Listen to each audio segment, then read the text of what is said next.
하나님의 말씀 함께 보시도록 하겠습니다.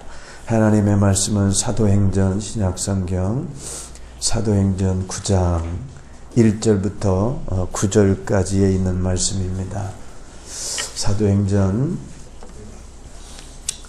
9장 1절부터 9절까지에 있는 말씀입니다. 우리 이 말씀을 우리 한 목소리로 합독하시도록 하겠습니다. 9장 1절부터 9절까지 있는 말씀 우리 한 목소리로 함께 또박또박 합독하시도록 하겠습니다. 사울이 주의 제자들에 대하여 여전히 위협과 살기가 등등하여 대제사장에게 가서 다메섹 여러 회당에 가져갈 공문을 청하니 이는 만일 그 도를 따르는 사람을 만나면 남녀를 막론하고 결박하여 예루살렘으로 잡아오려 함이라. 사울이 길을 가다가 다메섹에 가까이 이르더니 후련히 하늘로부터 빛이 그를 둘러 비추는지라. 땅에 엎드러져 들음에 소리가 있어 이르시되 사울아 사울아 내가 어찌하여 나를 박해하느냐 하시거늘 대답하되 주여 누구시니까 이르시되 나는 내가 박해하는 예수라. 너는 일어나 시내로 들어가라. 내가 행할 것을 내게 이를 자가 있느니라 하시니 같이 가던 사람들은 소리만 듣고 아무도 보지 못하여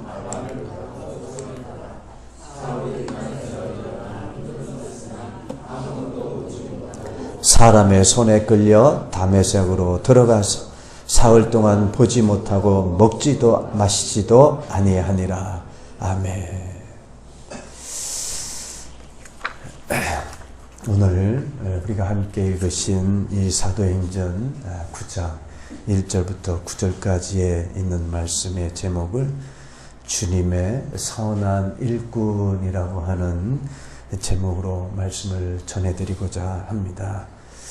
우리 사도행전은 우리가 매주일 이렇게 함께 1장 1절부터 쭉 봐오고 있습니다. 우리 8장부터 이 12장까지의 내용은 사도행전 1장 8절 우리가 같이 봤죠. 오직 너에게 성령이 임하시면 너희가 권능을 받고 예루살렘과 온 유대와 사마리아와 땅끝까지 이르러 내 증인이 되리라. 이 말씀을 예수님이 승천하시면서 말씀해 주신 거예요. 이 말씀이 차곡차곡 이루어가는 줄로 믿습니다. 특히 이 복음이 이제 지리적으로는 예루살렘 지역을 넘어가지고 말씀하신 대로 유대와 사마리아와 또 시리아 안디옥까지 교회가 확장돼 가는 과정을 보여주고 있습니다. 또한 복음의 관점으로 봐서는 유대인의 전도에 한했던 그것이 이제 본격적으로 이방인에 대한 선교로 전환하기 위한 과도기적 단계를 보여주고 있다라고 말씀드릴 수가 있습니다. 또한 이런 과정에서 겪게 되는 기독교에 대한 핍박, 이제 박해를 받게 되죠. 이 박해를 받는데 그 주동자였던 오늘 본문에 나오는 바울입니다. 이 바울이 이제 회심하기 전에는 사울인데 이 사울이 회심한 후에는 이름이 바울로 바뀝니다. 이 바울이라고 하는 이름의 뜻은 작은 자. 이 사울이라는 이름이 회심한 후에는 바울, 즉 작은 자라고 하는 그런 자로 이제 바뀌게 되는데 이 성경에서 유명한 회심의 사건이 오늘 말씀을 하고 있는 내용입니다. 이 본문을 통해서 하나님께서 주시는 영적 깨달음을 우리에게 주시어서 큰 은혜가 임하시길 주님의 이름으로 축원드립니다. 첫 번째 본문을 통해서 하나님께서 우리에게 주시는 영적 교훈은 하나님의 뜻을 바르게 분별하여 하나님의 일에 열심을 내야 한다. 하나님의 뜻을 바르게 분별해가지고 하나님의 일에 열심을 내야 한다 하는 겁니다. 오늘 본문 말씀 1절, 2절을 우리 한 번 더 읽어보도록 합니다.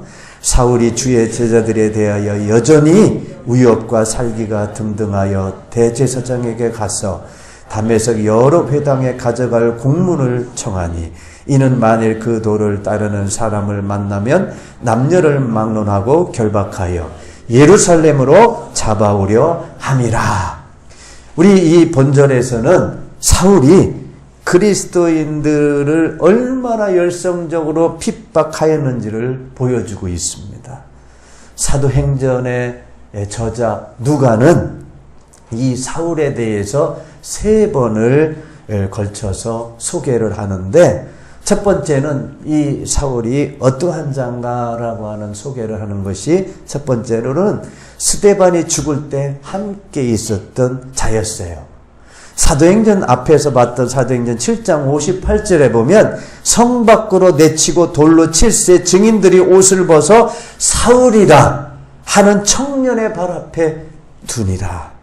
즉 스데반이 죽을 때 거기에 참여하고 있었던 자가 사울이었고, 사울이 바로 스데반이 죽은 그 죽은 자의 옷을 사울 청년의 발 앞에 두었던 그런 자였었습니다.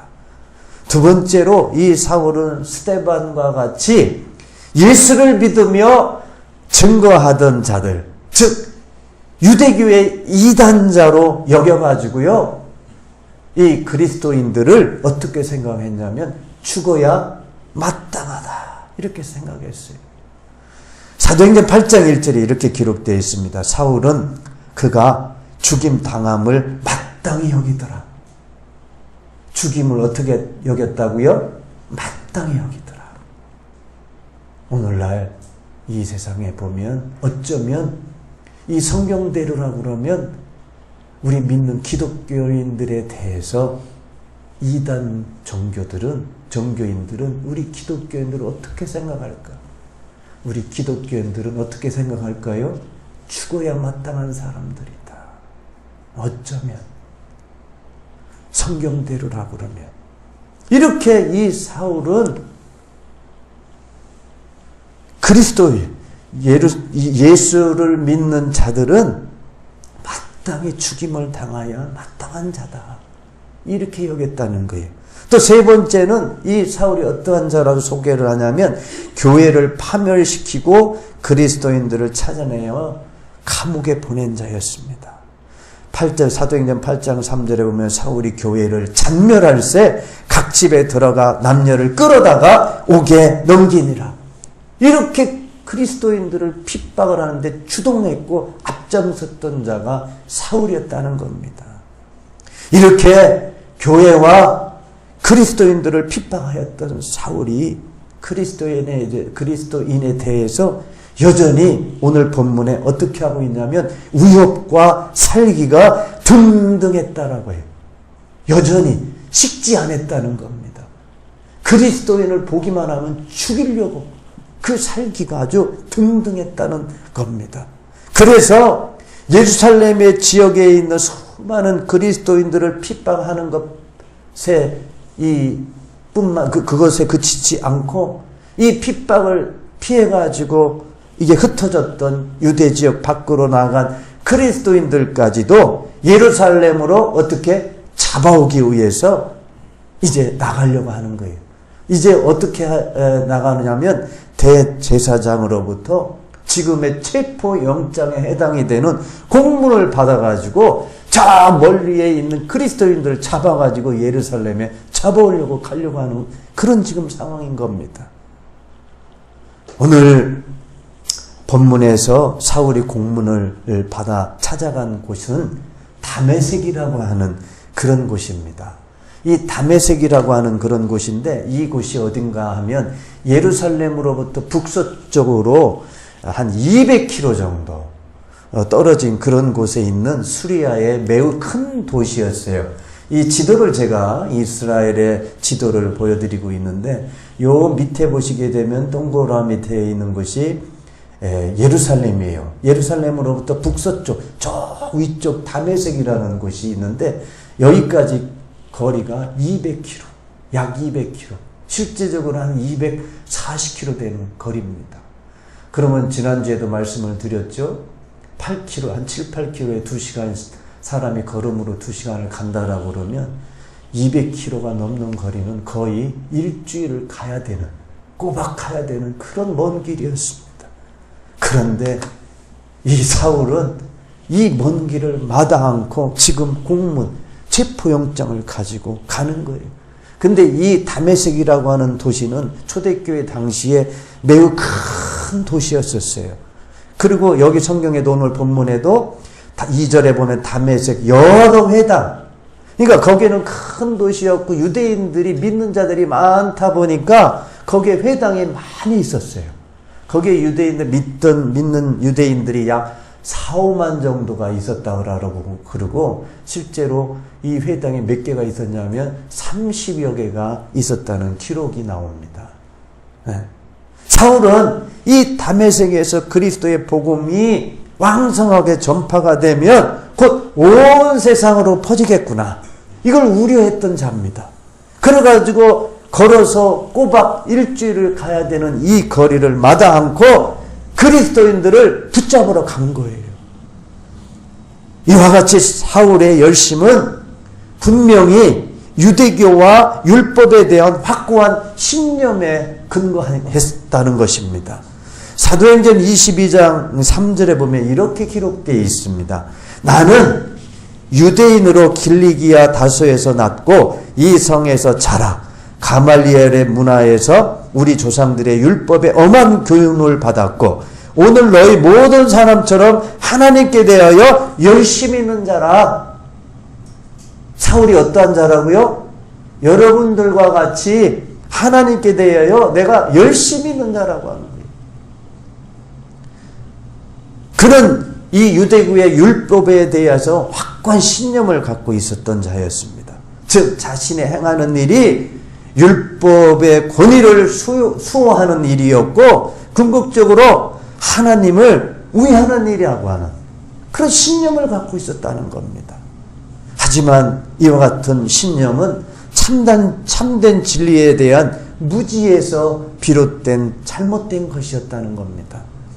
따라서 그러한 그릇된 열심은 율법의 권위를 수호하거나 하나님을 위하는 것이 아니라 오히려 하나님을 대적하고 하나님의 일을 적극적으로 회방하는 일에 열심을 내도록 했다는 겁니다. 우리가 구약성경 사무엘상 15장에 보면은 거기에 이 오늘 본문에 나오는 사울이라고 하는 이름과 동명이인의 왕이 나옵니다. 사울 왕이 나오는데 이 사울 왕을 하나님께서 기름을 부으셔서 이스라엘의 왕이 되도록 하셨어요. 하나님께서 이제 사울 왕에게 말씀하십니다. 명령하시는 거예요. 어떻게 명령하냐면 이 이스라엘 백성들이 출애굽에서 쭉 올라올 때에 하나님을 대적했던 이스라엘 백성들을 죽이려고 했던 아말렉 이 백성들을 진멸해라. 다 죽여라. 이렇게 명령을 이 사울 왕에게 하는 거예요. 거기에 사무엘상 15장 3절에 이렇게 기록되어 있는데 우리 함께 이 말씀을 한 목소리 읽어보도록 합니다. 지금 가서 아말렉을 쳐서 그들의 모든 소유를 남기지 말고 진멸하되 남녀와 소아와 젖 먹는 아이와 우양과 낙타와 나귀를 죽이라 하셨나이다 하니 지금 사울 왕에게 하나님께서 명령하시는데 이 아말렉을 치는데 어떻게 치냐면 모든 소유를 남기지 말고 진멸해라. 심지어는 남녀와 소아와 젖 먹는 아이와 우양과 낙타와 나귀를 다 진멸시켜라. 이렇게 명령을 하는 거예요. 분명히 하나님께서는 아말렉의 모든 것을 진멸하도록 명령하셨는데 이 사울 왕이 어떻게 하냐면 그 진멸하는 것을 자기의 신념에 의해서 이렇게 좋은 것만 남기고 진멸합니다.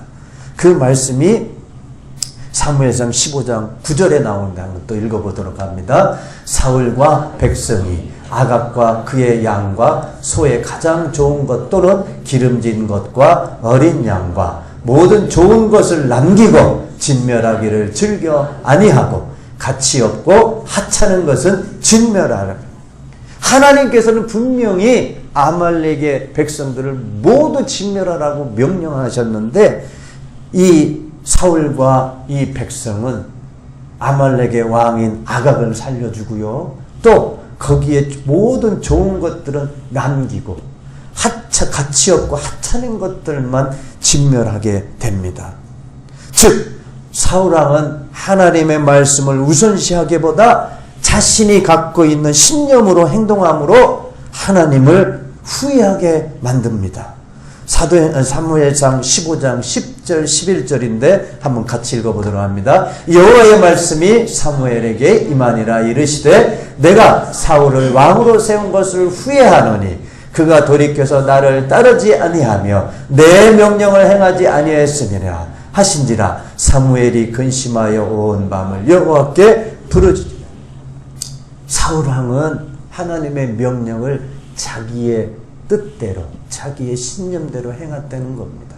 하나님의 명령대로 온전히 행하지 않으므로 하나님께서 이 사울왕을 세운 것을 후회하겠다는 겁니다.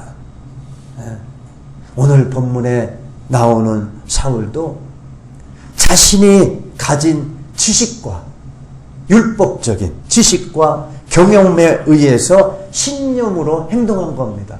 나도 하나님을 열심히 믿는 자다.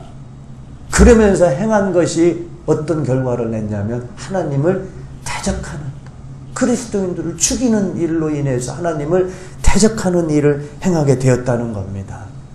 오늘 우리의 신앙생활은 신념으로 하는 것이 아니라 신앙으로 해야 될 줄로 믿습니다.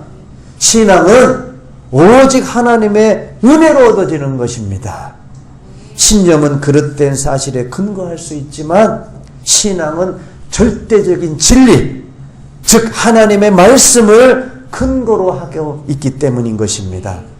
신념은 우리를 구원에 이르게 할 수 없습니다. 그러나 신앙은 우리를 구원에 이르게 합니다. 그럼 우리는 신념 있는 사람이 아니라 신앙이 사람이 되어야 될 줄로 믿습니다. 오늘 이제 집사 안수를 받으시는 두 분을 비롯해요. 우리 열방교회와 속해 있는 우리 성도들께서는 하나님의 은혜로 말미암아 성령님의 도우심을 통해서 진리를 깨달으시고 그 말씀대로 사시는 진정한 신앙인이 되시기를 주님의 이름으로 축원드립니다. 두 번째, 본문을 통해서 우리에게 영적 깨달음을 주시는 것은 하나님의 일꾼은 하나님께서 세우신다. 하나님의 일꾼은 누가 세우신다고요? 하나님께서 세우신다. 오늘 본문 3절, 4절, 5절, 6절을 한 번 더 읽어보도록 합니다. 사울이 길을 가다가 다메섹에 가까이 이르더니 호련히 하늘로부터 빛이 그를 둘러 비추는지라.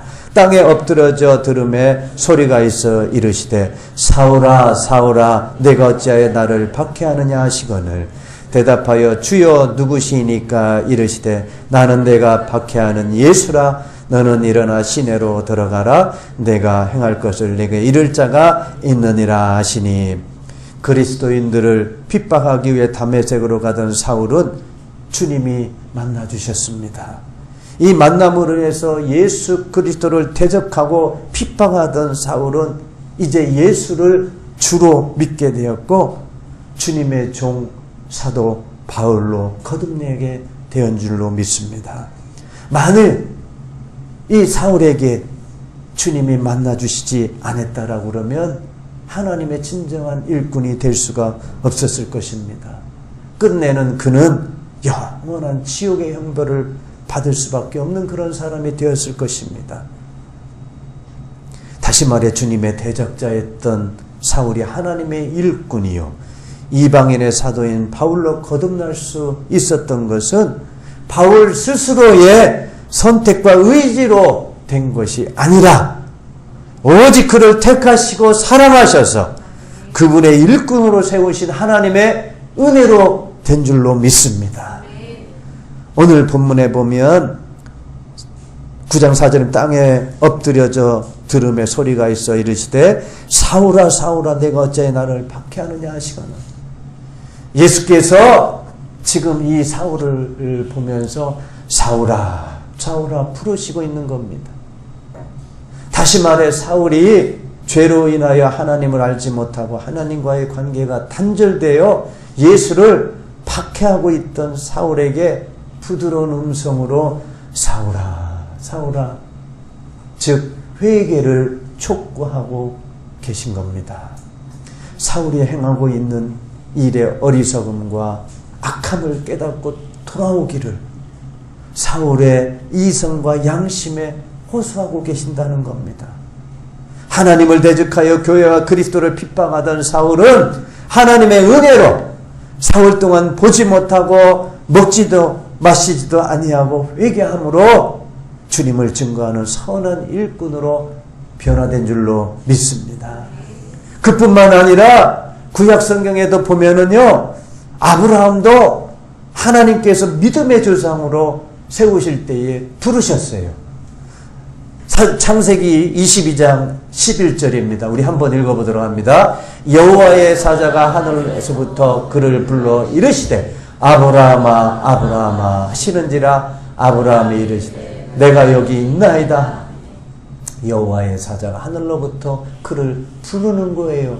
아브라함아 아브라함아 부르셔서 택하셔서 은혜를 주신 줄로 믿습니다. 또 이스라엘 백성을 구한 모세도 하나님께서 부르셔서 세우셨습니다. 출애굽기 3장 4절 말씀 같이 읽어봅니다. 여호와께서 그가 보려고 돌이켜 오는 것을 보신지라 하나님이 떨기나무 가운데서 그를 불러 이르시되 모세야 모세야 하시매 그가 이르되 내가 여기 있나이다. 주님께서 부르시며 말씀하시는 거예요. 사울아 사울아 아브라함아 아브라함아 모세야 모세야. 우리 두 분 집사님을 이름을 부르면서 하나님께서 말씀하시는 거예요. 사울은 그가 소원하는 것, 그가 가장 좋다고 생각하는 것, 그의 의지로 결정한 것들을 행해왔던 그런 자였습니다. 그러나 이 사울이 예수님을 만난 이후에는 이제 예수님을 위해서 무엇을 해야 할까 묻는 자가 되었고 자기의 일을 쫓지 않고 그리스도를 따라 사는 삶을 사는 자가 된 것입니다. 저와 여러분도 마찬가지로 하나님께서 택하시고 은혜로 부르셨기 때문에 우리가 하나님의 일꾼이 된 줄로 믿습니다. 요한복음 15장 16절에 이렇게 기록되어 있는데 같이 읽어보도록 합니다. 너희가 나를 택한 것이 아니요 내가 너희를 택하여 세웠나니 이는 너희로 가서 열매를 맺게 하고 또 너희 열매가 항상 있게 하여 내 이름으로 아버지께 무엇을 구하든지 다 받게 하려 함이라. 너희가 나를 택한 것이 아니라는 거예요. 하나님께서 우리를 택해 주신 줄로 믿습니다.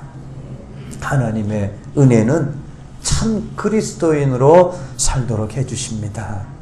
하나님의 은혜는 우리가 회개하고 믿음을 가질 수 있도록 해 주십니다. 진정한 그리스도인은 자기가 원하는 것을 행하기를 멈추고 예수 그리스도께서 원하시는 것을 행하기 시작한 사람을 진정한 그리스도인이라고 말합니다. 우리 뜻대로 내 의지대로 살려고 했던 것들을 멈추고 예수님께서 원하시는 것 그것을 행하기 시작할 때에 우리는 진정한 그리스도인이다 이렇게 말하는 것입니다. 특별히 오늘 집사임명을 받으시는 두 분께서 하나님께서 택하여 세우시는 줄로 믿으시기를 바랍니다.